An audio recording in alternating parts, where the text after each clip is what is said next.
Bem, meu nome é Ney Luiz Teixeira de Almeida, eu sou professor associado da Faculdade de Serviço Social, aqui da UERJ, já há 37 anos, e eu ingressei aqui na UERJ como estudante de Serviço Social em 1982, né?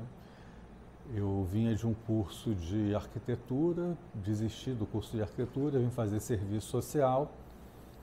E logo nas primeiras semanas de aula, né, naquela atividade característica, né, dos estudantes de fazer a calorada, nós fomos recepcionados, né, pelos estudantes do curso e já encontramos um ambiente, né, assim, um pouco tenso em função de uma expectativa, né, de saída de professoras do curso, né, a partir de uma decisão, né, unilateral do diretor, né, o professor Aquiles Correia, na época, que tinha uma intenção de, assim, adaptar o curso a uma realidade do ponto de vista da formação, né, teórica, política, né, distinta daquela que vinha sendo implementada na faculdade, né? Então, nós tínhamos 5 professoras que acabaram sendo demitidas. Uma, na verdade, não foi demitida, só não houve a renovação do contrato, né? E eram professoras que asseguravam uma direção social crítica, de diálogo com a tradição, né, marxista, com a qual o serviço social já iniciava um diálogo desde 1979, né?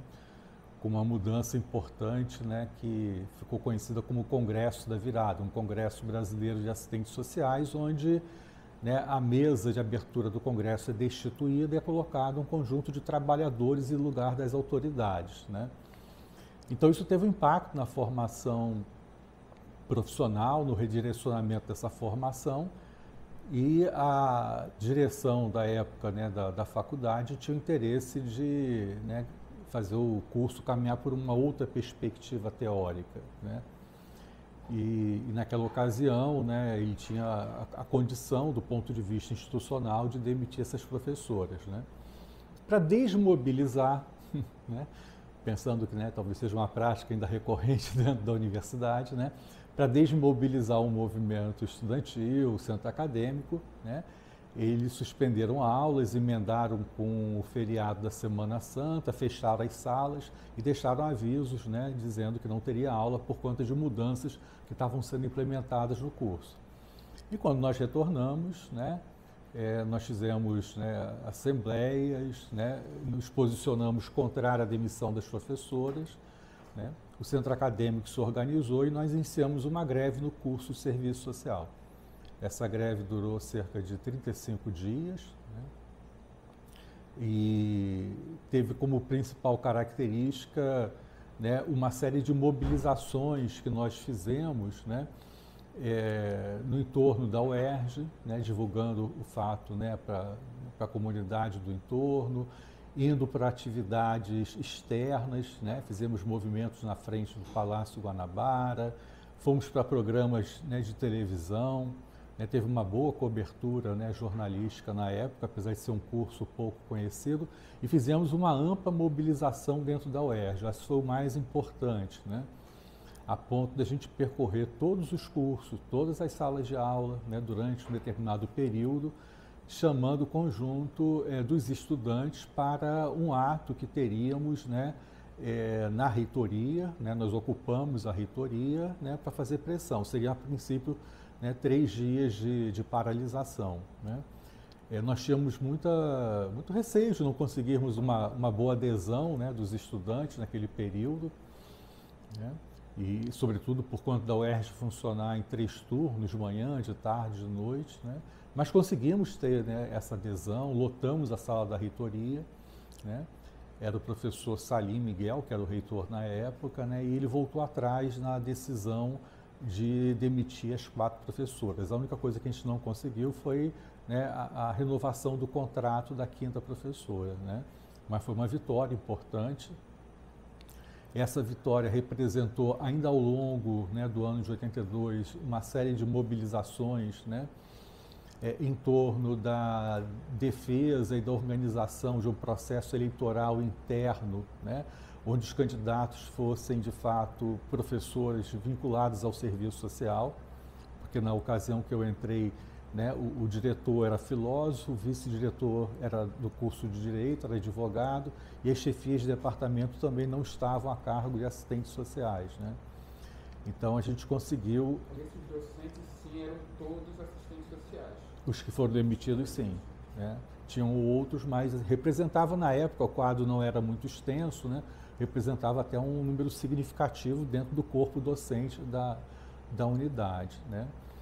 E nós conseguimos, né, já para o ano de 83, né, ter um processo eleitoral, né, assegurado através do voto universal, com três chapas disputando, e as três chapas compostas por professores do curso. E o movimento estudantil, de certo modo, teve ali uma direção importante na organização dessas chapas, né? Que a gente tentava assegurar, assim, né, de fato, uma perspectiva democrática, né, de escolha, mas, ao mesmo tempo, uma escolha dentro de um campo, né, de interesse teórico, político, resultante desse movimento de 82, né? Outra coisa importante, acho que a ser resgatada nesse período, foi o apoio que nós recebemos de outros diretórios acadêmicos, da geologia, da história, das ciências sociais, né?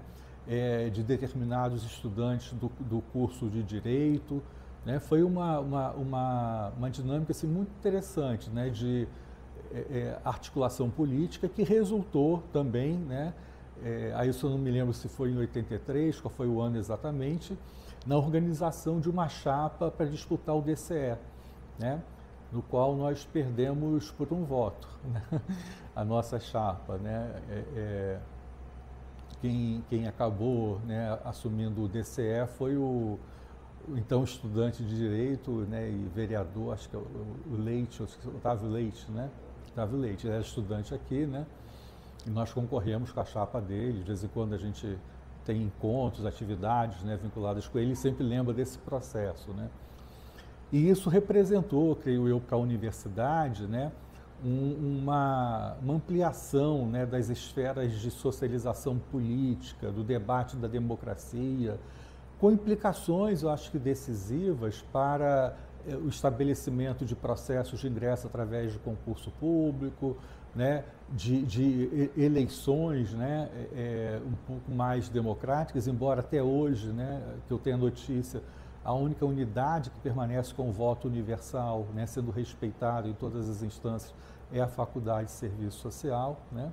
Mas isso teve um efeito muito, né, assim, provocativo, né, das instâncias né, que defendiam, né, a universidade como um espaço mais democrático, mais plural, né? E para se ter uma ideia do que representou esse movimento, né, 82 foi o ano de retomada das eleições para governadores, né? Então, também, né, aquela dinâmica política, ela também se expressou no engajamento do segmento estudantil, né, no processo eleitoral de 82, sobretudo no apoio, né, às candidaturas, né, do Lisânias Maciel, do PT, na época, e, né, um partido, né, criado há pouco tempo, e também na candidatura do Leonel Brizola, que acabou vencendo as eleições, né, daquele ano, saindo um pouco daquela disputa do Miro e da Sandra, né? Miro Teixeira e da deputada Sandra, esqueci o sobrenome dela agora, Sandra... Mas depois a gente...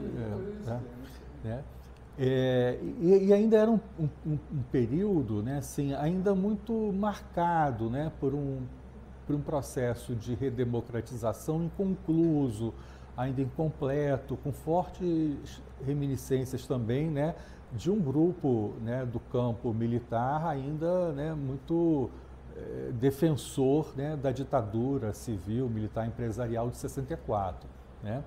E aí tem um fato marcante no percurso da greve, que foi a vinda, né, do ministro Eduardo Portela ao UERJ, né? E nós nos organizamos para entregar um documento, né, para ele, exatamente, Ministério da Educação, né, entregar um documento para ele denunciando a situação da faculdade, né? Porque a ação política de divulgação do movimento ela era o mais ampla possível, né? E nós, quando nos aproximamos dele para fazer a entrega do documento, ele cercado daquele aparato de segurança, não fomos impedidos de chegar até o ministro, entregamos o documento. E quando ele recebe o documento, a primeira pergunta que ele faz, né, é quem era Fatinha e quem era Solange, né, que eram exatamente as lideranças do movimento estudantil, né, o que significava que ele já estava informado, né, sobre esse processo, né, e que funcionava ainda ativamente, né, os serviços de inteligência do governo, da ditadura, né, tanto que anos depois foram divulgados documentos, né, não exatamente sobre a nossa greve, mas sobre a atuação política de vários colegas nossos, militantes do movimento estudantil no serviço social, né? Isso apareceu muitos anos depois, né?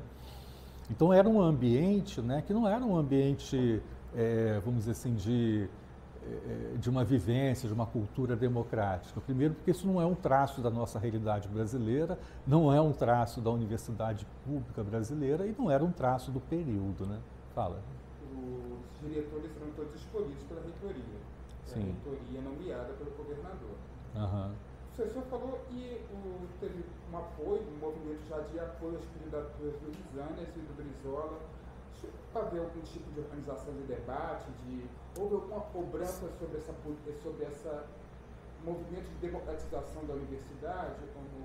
De certo modo, ocorreu sim, né? Uma parte significativa dos estudantes do curso de serviço social tinha também um vínculo com, né, atividades docentes, eram professoras do estado, do município, algumas vinham de uma greve longa também, né, dos professores, né?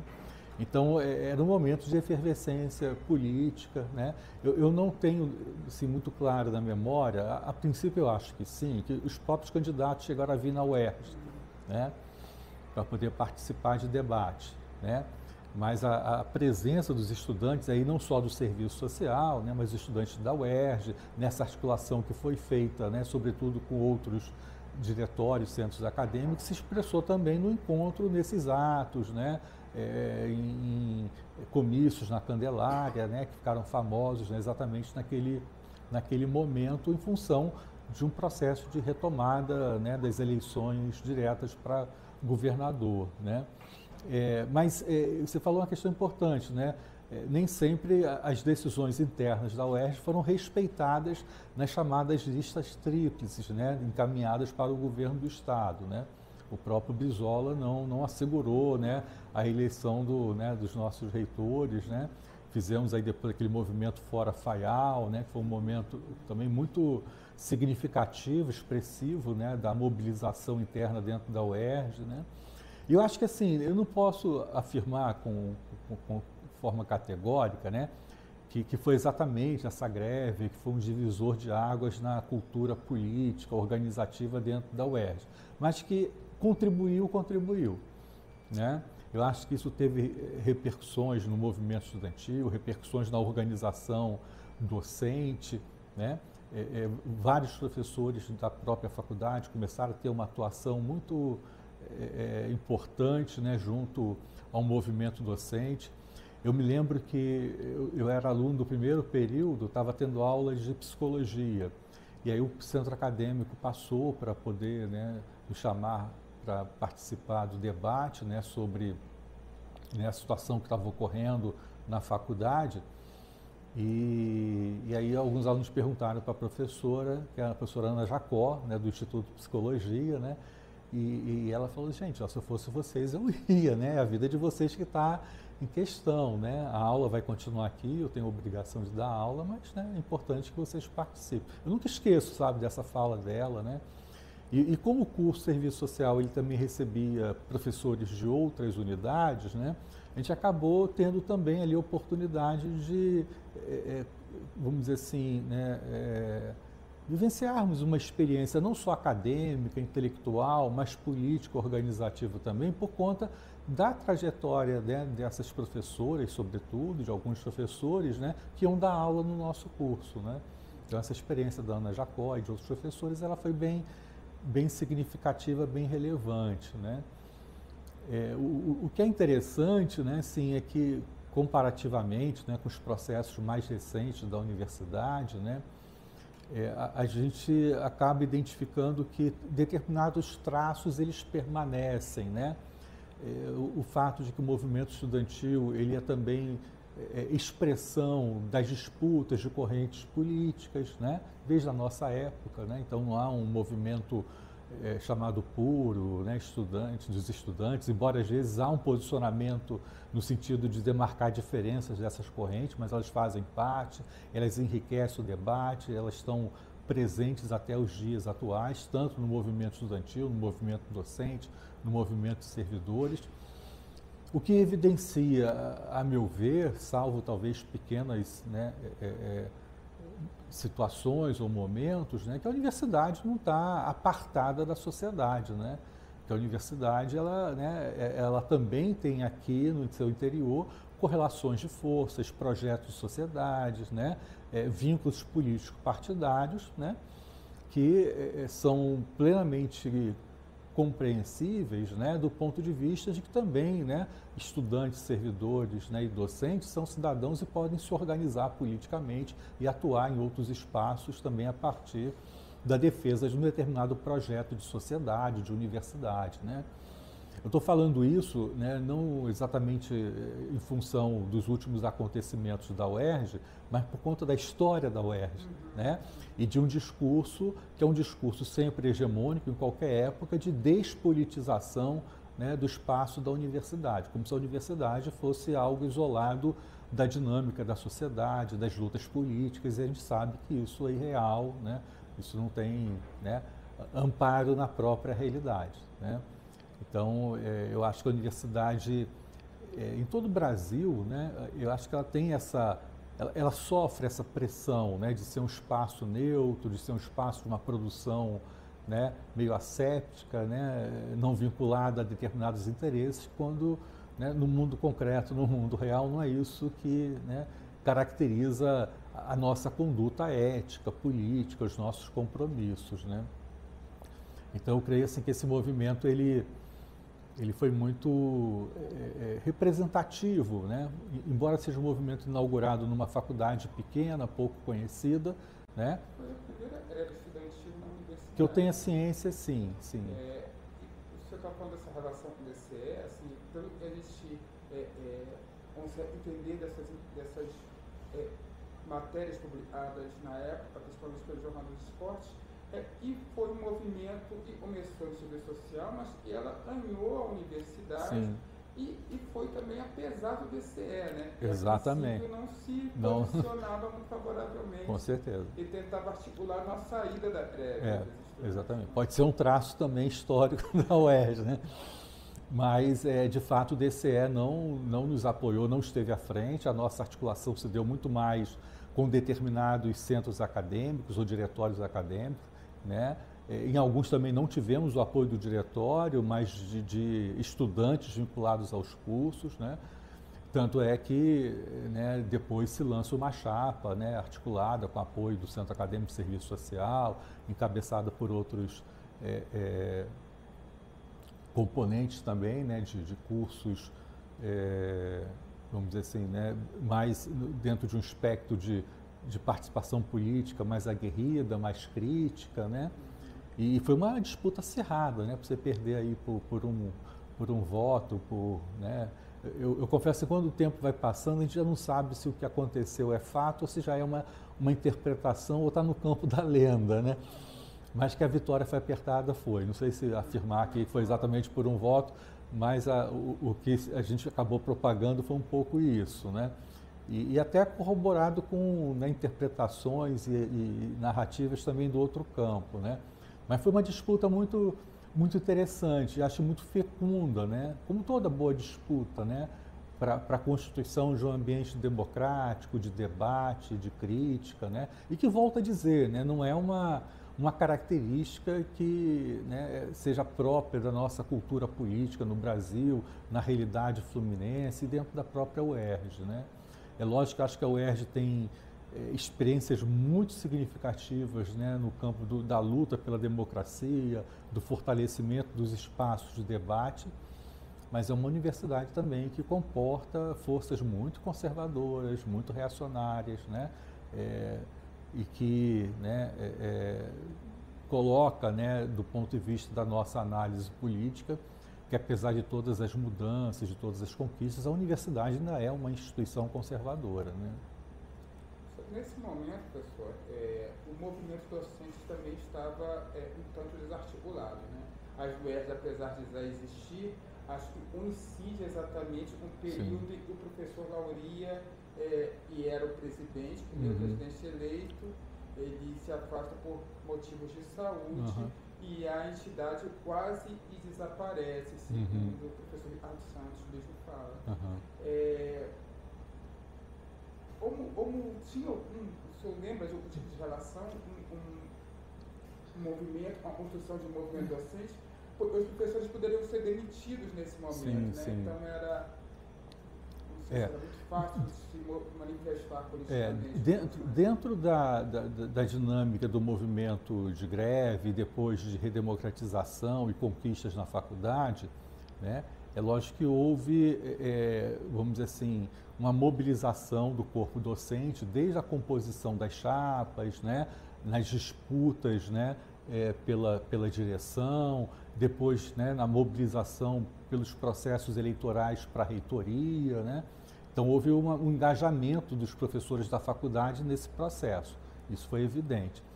E parte do corpo docente da faculdade, já naquele período, também integrava as associações próprias do serviço social, estava à frente desse movimento de renovação do serviço social, né?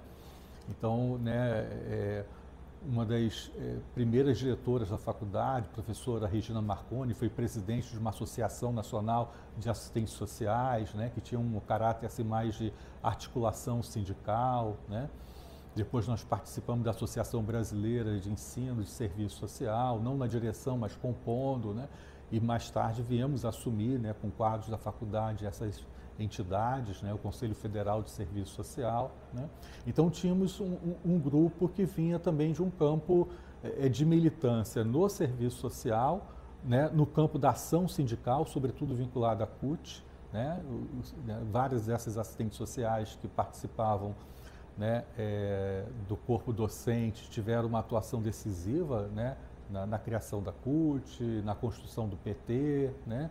Então isso teve um impacto importante também internamente no sentido de articular com outras forças políticas dentro da universidade no desenho da disputa de projetos aqui dentro, né? Há uma característica, né, que eu acho que é importante desses primeiros períodos, né? Assim, eu não posso te afiançar muito, né, como estava o movimento docente, porque eu era estudante na época, né? Eu só ingresso como docente em 87, né? Então eu tenho mais referência desse período. Nesse período as do UERJ já muito atuantes, né? Me lembro muito da atuação do professor Roberto Abreu, professora Deise Mancebo, né? Então já tinha ali né, o Bruno, né? Então tinha um conjunto de lideranças muito aguerridas e que deram, vamos dizer assim, um pouco da cara que a do UERJ foi assumindo, né, ao longo das décadas seguintes, né? Assembleias muito concorridas, muito disputadas, muito politizadas, né? Sempre foi uma marca da nossa entidade aqui, né?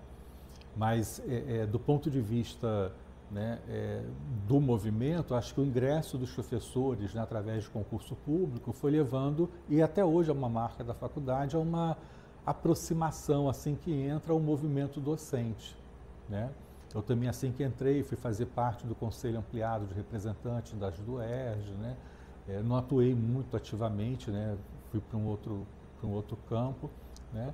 Mas guardo lembranças assim muito significativas das lutas que a universidade, né, enfrentou, que foram enfrentadas aqui dentro, e o papel, né, assim, destacado da entidade, determinados professores, né, junto à mobilização, né, em torno do reconhecimento da carreira docente, em relação da valorização da universidade. Eu acho que a UERJ também nunca teve uma ação, vamos dizer assim, estritamente corporativa, muito pelo contrário. a defesa da carreira docente, a defesa dos direitos dos docentes eram, né, defesas em torno do direito a uma determinada universidade, né, uma universidade pública, laica, referencialmente, né, comprometida, né, uma universidade, né, que, né, tem lá o seu pioneirismo em relação às condições de acesso de segmentos da população que sequer, né, pensavam estar aqui dentro, seja do ponto de vista das cotas para escola pública, né, para a população negra, e agora o debate das cotas trans. Eu acho assim que são bandeiras que caracterizam a universidade, ao mesmo tempo, né, ainda como uma instituição conservadora, mas com agendas e pautas de lutas, né, muito interessantes do ponto de vista das conquistas dos direitos sociais, dos direitos humanos, da luta da classe trabalhadora, né, e de seus vários segmentos, né.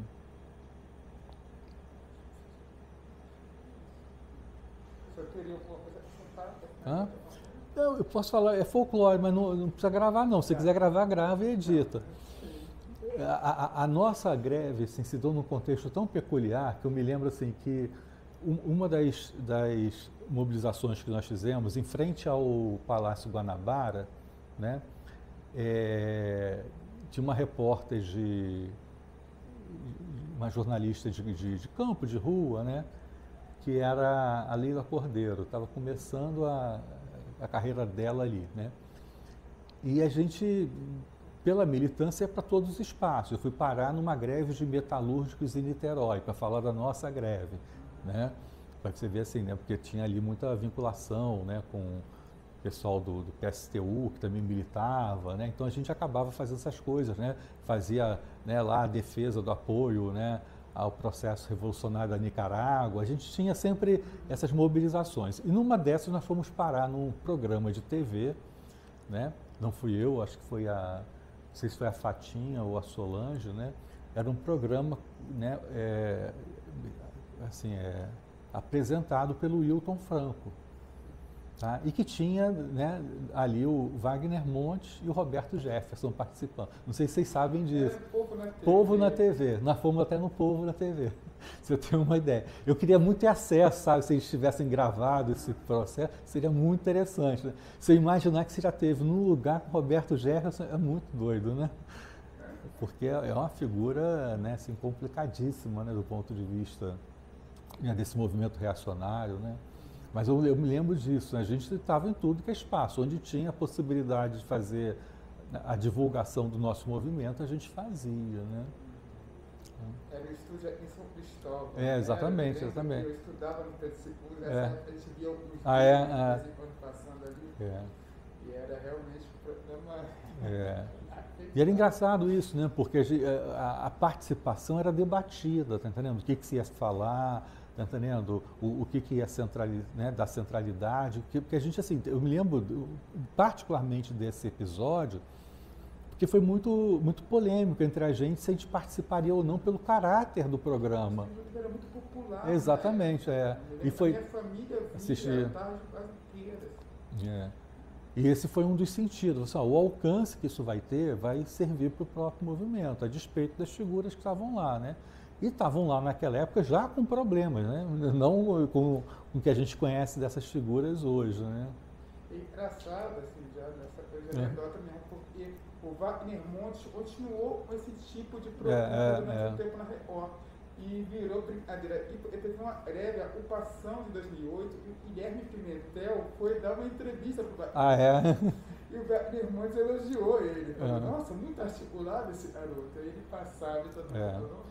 Por exemplo, a Fatinha, né, ela era um quadro do PT, né? Então foi ela que aproximou a gente do debate. Então essa aproximação com o Partido dos Trabalhadores, né, nas eleições de 82 é muito em função do movimento da greve. A gente não tinha referência, né, no partido, né, recém-criado, né? E ela foi, né, nas eleições de, não sei se foi de 82 ou 84, ela saiu candidata a deputada federal. Pelo PT. Pelo PT. Né? Então, assim, né, era um fato, assim, era uma das primeiras assistentes sociais, né, a se lançar numa candidatura. Né? Uma projeção que veio desse movimento. Sim. É isso. Tá, ok. Obrigado aí pela... Tá?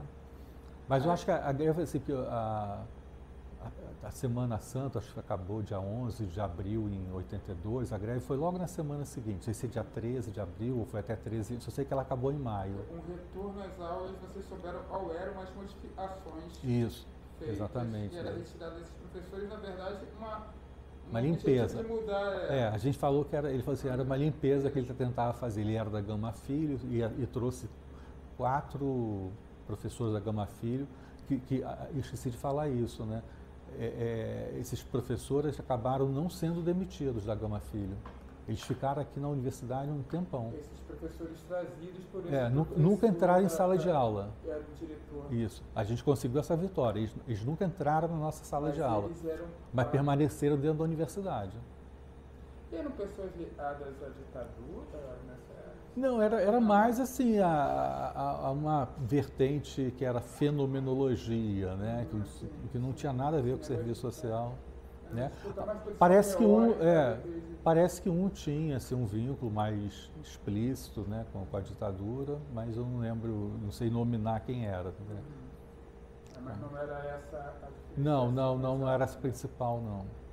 A questão era não deixar o serviço social mais politizado, né? Não aderir a um movimento de renovação que estava vivendo. Né? E era ligado a uma corrente marxista. Sim, até hoje está presente. Essas plenárias que hoje são feitas no serviço social, você chegou a mencionar sobre isso, entre professores, alunos e técnicos, isso acontece lá? Até hoje. Elas vêm desde aí. Com variações, com momentos mais potentes, mais esvaziados, mas nunca deixou de ocorrer. E a eleição direta também. Mesmo sendo através da urna eletrônica, às vezes, vinculada ao processo da universidade, a gente contabiliza internamente de forma diferente. A primeira eleição para a direção, a segunda eleição para a direção da faculdade, tivemos 2 chapas. A chapa que ganhou nas regras da universidade. E a chapa que perdeu, né, ganhava nas regras da faculdade.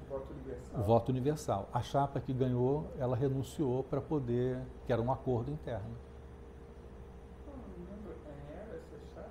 A chapa era a Regina e o Macedo, e a outra era a professora Ana Vasconcelos e o Paulo Roberto Melo.